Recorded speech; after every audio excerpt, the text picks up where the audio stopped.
That evening, I worked late. When I finished packing up and was ready to leave the office, I noticed it was pouring outside. The rain furiously slapped against the windows, creating a dense sound like countless small drums playing a chaotic symphony. I stood in front of the window, hesitating. I had hoped the rain would lighten before I set off, so I decided to wait a bit longer in the office, hoping the rain would weaken. Time passed by slowly, but the rain seemed to show no sign of weakening. Instead, it grew stronger. Looking out the window, the view was blurred, and the streets were beginning to form small streams. The rain, under the street lights, looked like pouring waterfalls, adding a touch of desolation to the night city. Besides me, there was almost no one else in the office, quiet enough that I could only hear the faint buzzing of computers in the distance and my own breathing. I realized waiting any longer was futile, and besides, it was getting late. I had to make a decision. I packed my things, donned my raincoat, and decided to brave the rain and drive home. As I stepped out of the office building, the cold rain immediately hit my face. Even in a raincoat, I could feel the icy rain slipping down my collar, sending a shiver through me. I hurried to the parking lot, where the rain had formed a thin curtain of water on the ground, splashing with every step. I opened my car door, sat down inside, and some rain sprinkled in with me. I closed the door, started the car, and soon felt a bit of warmth from the heater. I adjusted my seat and the rear view mirror, ready to head home. The heavy rain made my visibility extremely poor. I could only rely on my car's headlights and the sporadic street lamps to recognize the road. Driving in such weather, I dared not go too fast, for fear of an accident.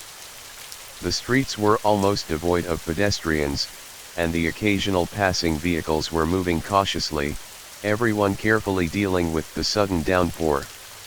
About 10 minutes into my drive, the car's fuel warning light suddenly lit up, reminding me that I needed to refuel soon.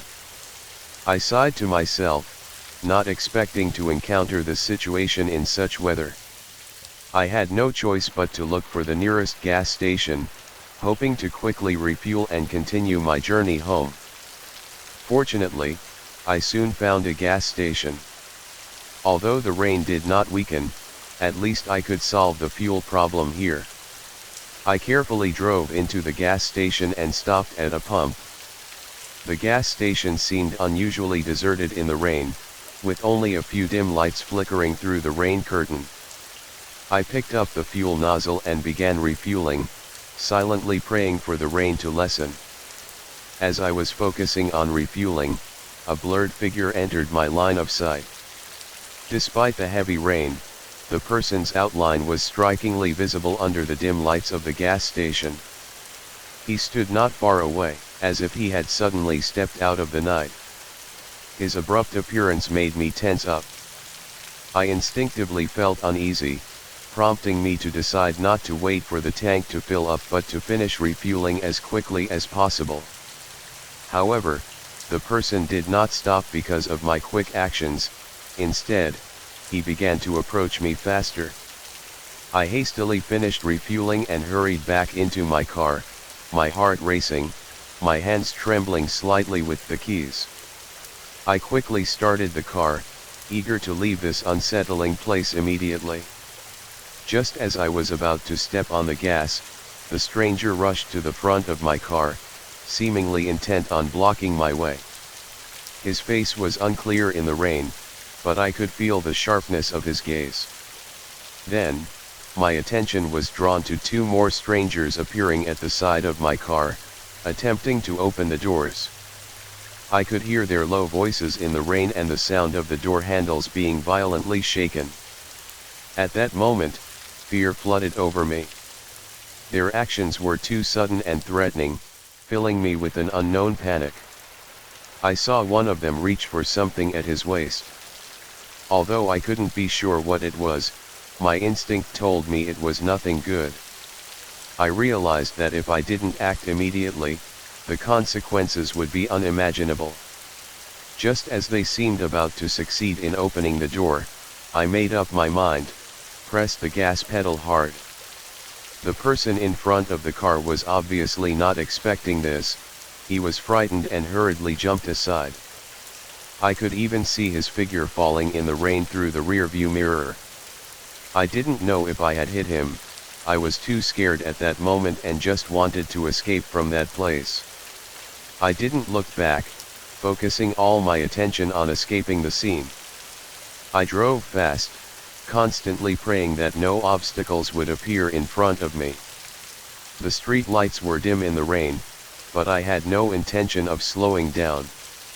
Only when I had driven far enough to ensure that I could no longer see those three figures in the rearview mirror did I slightly reduce my speed and took deep breaths to calm myself. Upon reaching home, I immediately called the police, describing the features of those three individuals and the entire process of their attempt to stop and attack me as best I could. Although the police promised to investigate, I knew that finding them on such a rainy night was almost like finding a needle in a haystack. Still, I hoped my report would help in some way, at least to prevent similar incidents from happening again. That night, I hardly slept. Every time I closed my eyes, the faces of those strangers would appear in my mind, chilling me to the bone. This experience taught me a profound lesson about the importance of safety in lonely and adverse conditions. It was a night filled with ominous premonitions. The sky was covered with thick clouds, and soon after, a torrential downpour ensued, furiously pounding on every window as if intending to submerge the entire world. I was home alone. My parents were out dealing with some urgent matters and were not expected back until late at night. Amidst the sound of rain, I heard the rumbling of thunder outside, but I paid it no mind. It was not until after the rain had stopped that I went downstairs and discovered the old tree by the front door had fallen at some unknown time, damaging the kitchen door with wood chips and leaves scattered all around. I thought to myself, this is a big hassle, but at least the rain has stopped and the house hasn't suffered much damage. I decided to wait until the next day to find someone to repair it. So, I went back upstairs to continue my unfinished web browsing, thinking this incident was just a minor interruption. The tranquility of the late night was shattered by a sudden loud noise, followed by a hoarse voice that cut through the post-storm silence, striking my eardrums. "Fire, get out." This voice, like a heavy hammer, fiercely pounded on my heart, making me leap from the serenity of my screen-immersed world in an instant. My heart raced, and for a moment, I could almost hear my own heartbeat echoing in the quiet room. I stood at the bedroom door, my body stiff, with no sound in my ears other than that warning. I looked around, trying to find signs of a fire from every corner of the house, but apart from the sound of leaves rustled by the wind outside, everything else in the house was silent. There was no smell of burning, no smoke filling the air, no unusual light. At this moment, I realized the situation might not be as serious as the voice had warned. Perhaps this was just some kind of prank, or worse, someone was trying to use the chaotic night to break in under the guise of a fire. A wave of calm washed over me, but it was quickly followed by unease. Considering the kitchen door had been damaged due to the storm, this possibility was not only real but also quite plausible. I quickly made a decision, choosing not to go downstairs to check but instead to protect myself. I promptly locked my bedroom door, which became the only barrier between me and the outside world. I picked up my phone, my fingers trembling on the screen as I dialed 911, trying to describe my situation and concerns to the police with as calm a voice as possible. During the call with the police, I tried to listen for any possible abnormal sounds, but apart from my heartbeat, I could hear nothing. I told myself that everything would be resolved once the police arrived. I held onto my phone tightly, as if grasping a lifeline. The arrival of the police broke the night's silence. From the window, I saw them cautiously entering my yard, their flashlight beams sweeping through the darkness. When they came to knock on my door, I felt an unprecedented sense of relief. I went downstairs, hurried to the door, and welcomed them into my home. Upon entering the kitchen, the officers immediately noticed the wet, muddy footprints on the floor, which confirmed my suspicion someone had broken into my home after the rain. The subsequent inspection confirmed that apart from the damage to the kitchen door, there were no other abnormalities in my home. This experience, although it did not result in any physical harm, served as a profound warning. It reminded me of the importance of staying calm in the face of sudden situations, assessing the circumstances, and taking the right actions to protect myself.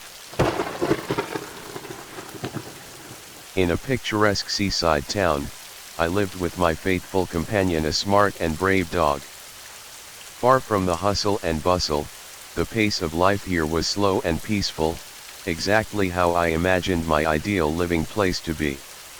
My home was a modest and comfortable cottage situated along the shoreline, where I could hear the sound of the waves crashing against the shore every night, a kind of tranquility that words could not express. Although storms would occasionally visit, disrupting this peace, they also became an inseparable part of our lives. That night, the storm arrived as expected, with sea winds accompanied by thunder and lightning, creating a spectacular natural scene. I was accustomed to seeking comfort at home on such days. Lying on the sofa, the TV was on, playing programs at random, holding my phone in my hand, aimlessly scrolling through social media, enjoying this feeling of being alone but not quite lonely. My dog, this little being, was my only companion in this world.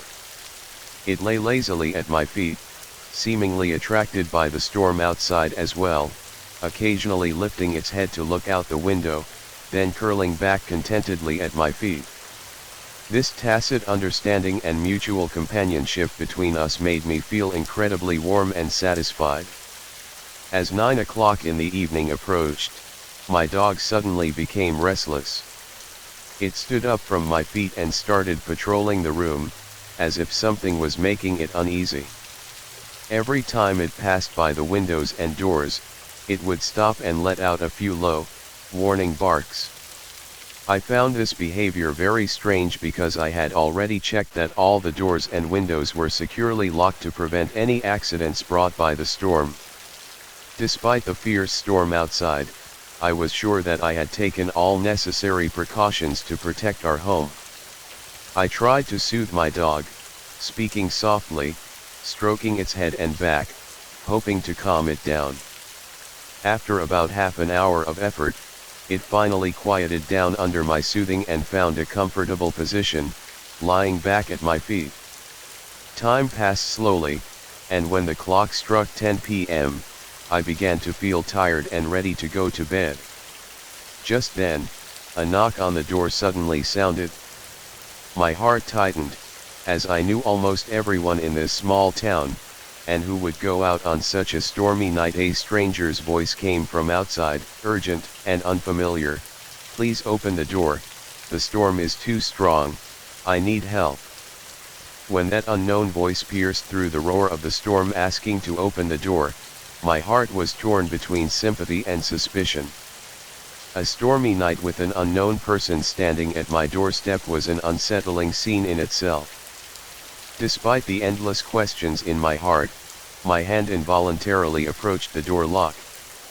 I instinctively walked towards the door, but at that moment, my dog suddenly bit my trouser leg, looking up at me with those pleading eyes, stopping me from moving forward. Recalling its earlier unusual behavior, my alertness was instantly ignited.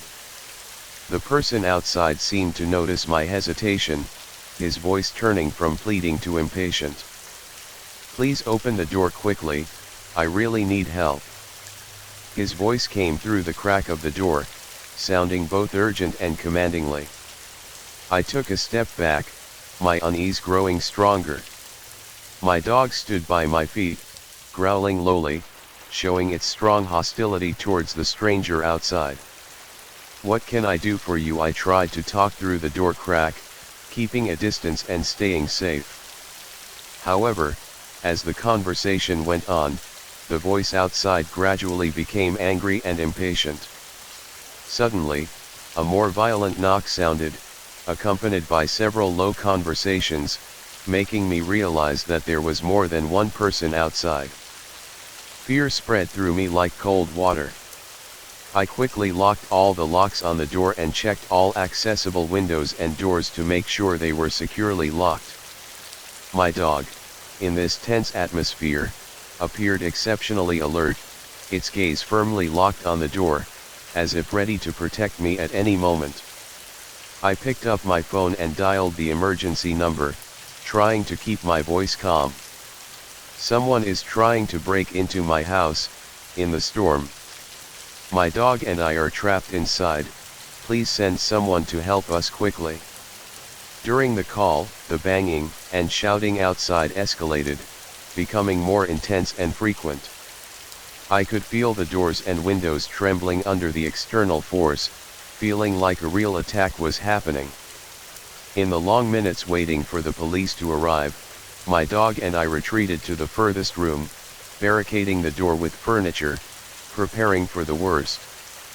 Just when I felt despair, sirens suddenly sounded outside.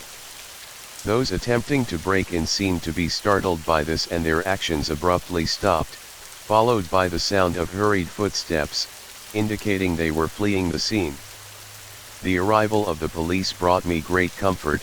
They thoroughly checked my home and the surrounding area, confirming that the unwelcome guests had left. Only after ensuring everything was safe did my dog and I truly breathe a sigh of relief. This experience made me realize that safety is always the top priority, no matter where you are. I am grateful for my loyal dog, who protected me at a critical moment, making me cherish every moment we spend together even more.